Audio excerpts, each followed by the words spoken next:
Hello সবাইকে, good morning. কেমন আছো সবাই? আশা করছি অনেক ভালো আছো, সুস্থ আছো। আর আমরা কিন্তু মোটামুটি ভালোই আছি। এখন তো একটু গরম বেশ ভালোই পড়েছে। তো আমি না যেদিন মানে খুব দেখি যে মেয়েটার চাপ পড়ে গেছে পড়াশোনার দিক দিয়ে বলো, যেকোনো দিক দিয়ে বলো বা খাওয়া-দাওয়ার একটু এদিক ওদিক হয়েছে। আমি না স্কুল থেকে ফেরার সময় ওর জন্য একটা ডাব নিয়ে আসি। এবার একটা ডাবে এতটাই জল থাকে, আমি সবসময় কচি ডাব নিয়ে আসি, একটু বড়সড় দেখেই আনি। আর কচি ডাব না খেলে না বাচ্চাদের বলো বা যাদেরই বলো না কেন কোনো মানে লাভ নেই, উপকার নেই কোনো শাঁসালা ডাব খেলে। তো ওজন্য আনি। এবার কোনোদিন ওই মাকে আর মেয়েকে দিয়ে দিই। বেশিরভাগ দিন মাকে আর মেয়েকেই দিই। আর নয়তো উজ্জ্বলকে, ও খেতে চায় না। তো তারপরে যদি কেউই খেতে না চায় তাহলে মেয়েকে দিয়ে দিই। তো আজকে মাকে আর মেয়েকে দুজনকে ডাবের জলটা দিয়ে দিলাম। মাকে বসিয়ে এখানে বললাম যে, "বসো, একবারে ডাবের জলটা খেয়ে চা করি, চা খেয়ে নিচে যাবে।" আর মেয়েকেও দিয়ে দিলাম, ওকে ভাতও দিয়ে দিয়েছি, তো ভাত খাচ্ছে। আর এদিকে দেখো বিস্কুট ফুরিয়ে গেছিল, বিস্কুটটা বের করে নিলাম। তো চাও হয়ে গেছে আমাদের সকাল সকাল, এবার চাটা খেয়ে নেব। সকাল বলতে সকাল নয়, সকাল আর তো হয় না, তো যাই হোক এটাই আমাদের সকাল। কারণ কি বলতো, রাত জেগে কাজ করে তারপরে সকালবেলা উঠি ঠিকই ঠিক টাইমে, কিন্তু তারপরে বরের কাজ করতে করতে না আমার লেটই হয়ে যায়। তো সকালবেলা তারপরে চা খেতেও লেট হয়ে যায় যথারীতি। তো এই আর কি, এই সমস্ত কাজ করতে করতে একটু দেরি হয়। আর চা খাওয়া হয়ে গেছে, তো চা খেয়ে এবার কিন্তু আমি বাসন-টাসনগুলো মেজে নিচ্ছি। তো বাসন-টাসনগুলো মেজে নিয়ে তারপরে তো সংসারের বাদবাকি যে কাজকর্মগুলো আছে সেগুলো করবই। তবে প্রতিদিন একটা মানে প্রবলেম হচ্ছে রান্না কি করব? এবার গরমে কি হয় বলতো? গরমের সবজি তো মোটামুটি উঠেছে। তবে এখন সবজির দামটাও প্রচুর বেড়ে গেছে। এবার প্রতিদিন পনির-টনির খাবো। পনিরও অত ভালো না পনির খাওয়া। মানে পনির তো সলিডটা পাই না যে পনিরটা খাবো একটু শান্তিমতো। কয়েকদিন ভীষণ পরিমাণে পনির খেয়েছি, তো পনির খেতে আর ইচ্ছা করছে না। আর পনির খেলে বাড়ির সবাই বলছে পনির ভালো দিচ্ছে না, অরিজিনাল পনির দেয় না। পনির খাওয়া নাকি ক্ষতি। কোথায় কোথায় দেখেছে ভিডিওতে, অনেক জায়গায় অনেক মানে অনেকে বলছে। তারপরে ডাল, প্রতিদিন ডাল খেতেও ইচ্ছা করে না। সবজি মোটামুটি একটু ভালো করে রান্না করলে সবজি খাওয়া যায়, কিন্তু সবজির ওই যে বললাম যে এখন আকাশছোঁয়া দাম। তো তারপরে তো খেতেই হবে, আমাদের তো পেটে তো আর দিতে হবে, তাই না? সে তো আর কথা শুনবে না। তো এইভাবে প্রতিদিন কি রান্না করবো এই নিয়ে এক বাড়িতে চিন্তা ভাবনা, অশান্তির শেষ নেই। অশান্তি বলতে ওই আর কি, কি করব কি করব এই সমস্ত সবাই মিলে আলোচনা করা, অশান্তি আর কিছু না। তো এদিকে দেখো ওপরে না কাজকর্মগুলো করে কিছু কিছু কাজ করে নিয়েছি। আর এবার নিচে আসলাম, নিচে বেশ কিছু কাজ ছিল, তো এই যে কটা বাসন ছিল, তারপর এদিকে গ্যাস ওভেন মোছার ছিল, ঘর মোছার ছিল।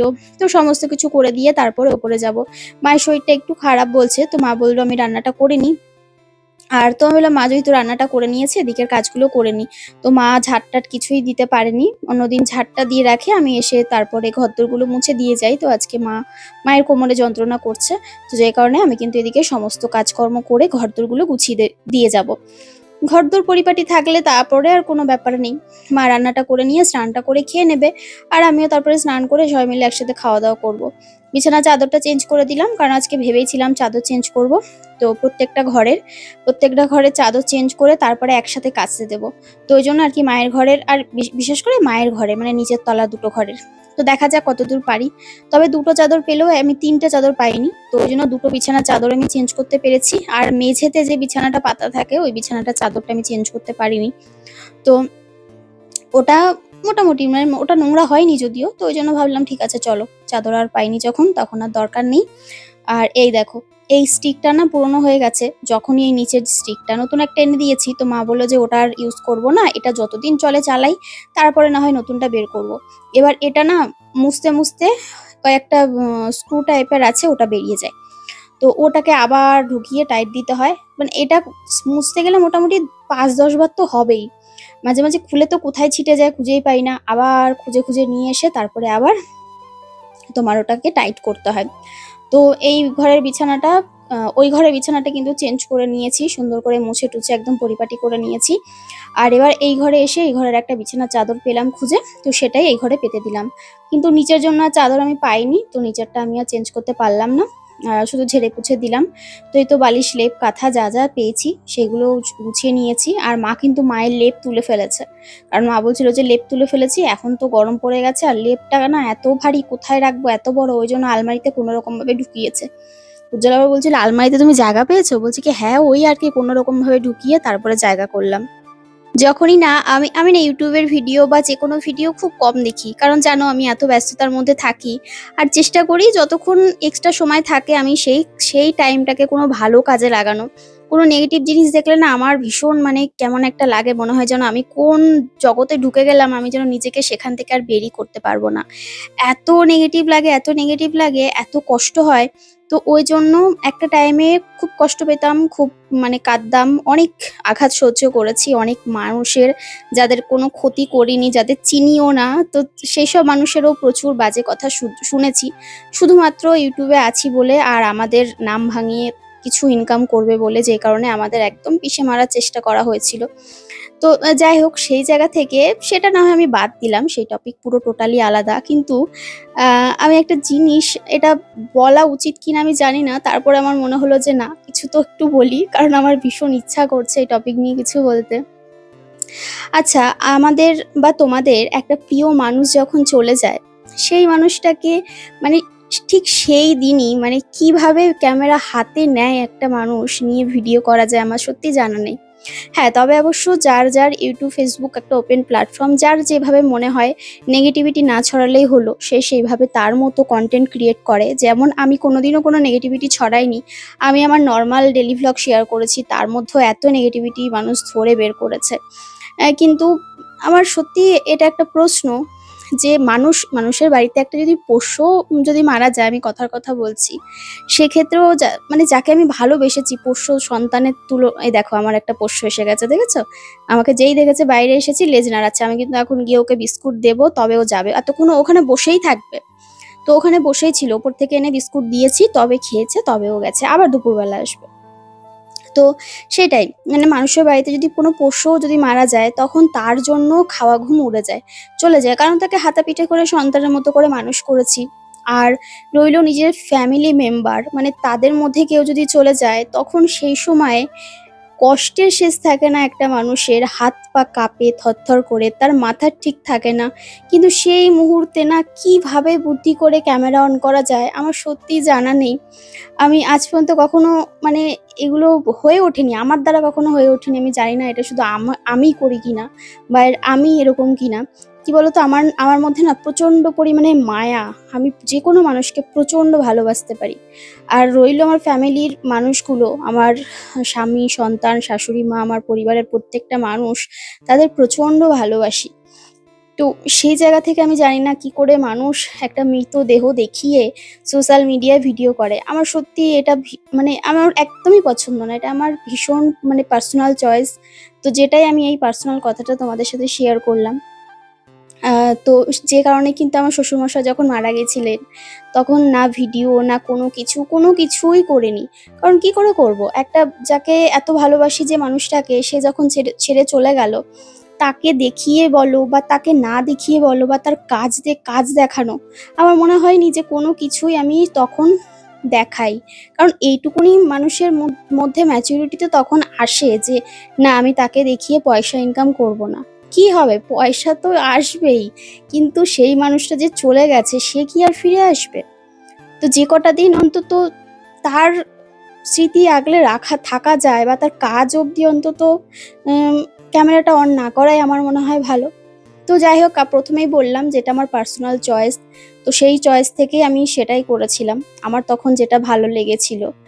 আর এখনো পর্যন্ত জীবনের যখন যেটুকুনি আমার মনে হয় প্রয়োজন আমার ফ্যামিলিকে ভালো রাখার জন্য, ততটাই করি, চেষ্টা করি সবাইকে ভালো রাখার। কিন্তু কোথাও থেকে না সেই মানে এখন ইউটিউবে কিছু কিছু জিনিস দেখলে বড্ড অবাক লাগে, বড্ড অবাক লাগে, সত্যিই বড্ড অবাক লাগে। হাসবো না কাঁদবো কিছু মানুষের কাণ্ড দেখে বুঝে উঠতে পারি না। খারাপ লাগে যে সেই মুহূর্তেও ক্যামেরাটা অন করা ভীষণ পরিমাণে প্রয়োজন, মানে প্রয়োজন, মানুষকে দেখাতেই হবে। সেই মানুষটার সাথে আমি একা কিছুটা সময় কেন কাটাতে পারবো না? কেন তার দিকে তাকিয়ে মানে তার দিকে তাকালে কি তার কথা মনে পড়লেই তো ১০ দিন পর্যন্ত চোখের জল গড়াবে। কি করে আমি সেই সময় ক্যামেরাটা হাতে তুলবো? যাক, চলো এই টপিকটা বাদ দিই। কারণ সত্যিই মানে কিছু জিনিস দেখলে নিজেরই খারাপ লাগে। আমার মনে হয় যে আমি হয়তো সবকিছুর সাথে তাল মেলাতে পারিনি। আমি হয়তো সত্যি সবার থেকে আলাদা হয়ে গেলাম। তা যাই হোক, আমি এভাবেই থাকতে চাই। আমি এরকমভাবেই চলতে চাই বাকিটা জীবন। আর এই দেখো, আমার কিন্তু কথা বলতে বলতে অনেক কাজ হয়ে গেছে। এবার আমি পুজো দিয়ে দিচ্ছি। আর আজকে সকালবেলা ফুল নিয়ে এসেছিলাম যখন ডাব এনেছিলাম। তো তারপরে এখানে দেখো চন্দন বেটে নিচ্ছি। আর এই চন্দনটা না তোমার ওই মায়াপুর থেকে এনেছিলাম। এত ভালো, একটুখানি ঘষলে না কি সুন্দর মানে ওই ইসে হয়ে যায়, থকথকে একটা ব্যাপার হয়ে যায়। আর একদম সেই চন্দন চন্দন একটা গন্ধ, পুরো পিওর। দামটাও এটা বেশি নিয়েছিল, মানে ১০০ গ্রামও না, কতটা ২৫ না ৫০ গ্রাম মনে হয়, অনেক টাকা নিয়েছে, মনে নেই ৩০০ টাকা না ৩৫০ টাকা নিয়েছিল। তবে এটা অনেকদিন চলবে মোটামুটি, খুব একটা ওয়েট না, হালকা। তো এই আর কি। তো দেখো ঠাকুর ঘর সুন্দর করে সাজিয়ে, তারপরে ফল দিয়ে, লাড্ডু এনেছিলাম, প্রসাদ দিয়ে সুন্দর করে পুজো দিয়ে দিচ্ছি। আর চলো পুজোটা দিয়ে কমপ্লিট করে নিই, তারপরে খাওয়া দাওয়া করব। আর এদিকে আবার ফল কাটছি, আঙুর দিয়েছি, আর এই যে নাশপাতি আনা হয়েছিল, তো নাশপাতি দিয়ে দিচ্ছি। আর নাশপাতি না, না সরি, জামরুল, জামরুল, নাশপাতি না। আর তারপরে জামরুল আর ওর নাশপাতির মধ্যে আমার ছোটবেলায় খুব গুলাতো, আর এখনো খুব গুলিয়ে যায়, ভেতরের ওই আটিটা ফেলে দিচ্ছি। আর তার সাথে এনেছিলাম লেবু, তো লেবুও ছাড়িয়ে দিলাম। তো এই তো ঠাকুরঘর সুন্দর করে আলো দিয়ে সুসজ্জিত। আর ঠাকুরকে মালাও পরিয়ে দিয়েছি, সকালবেলা করে মালাও এনেছিলাম রজনীগন্ধা।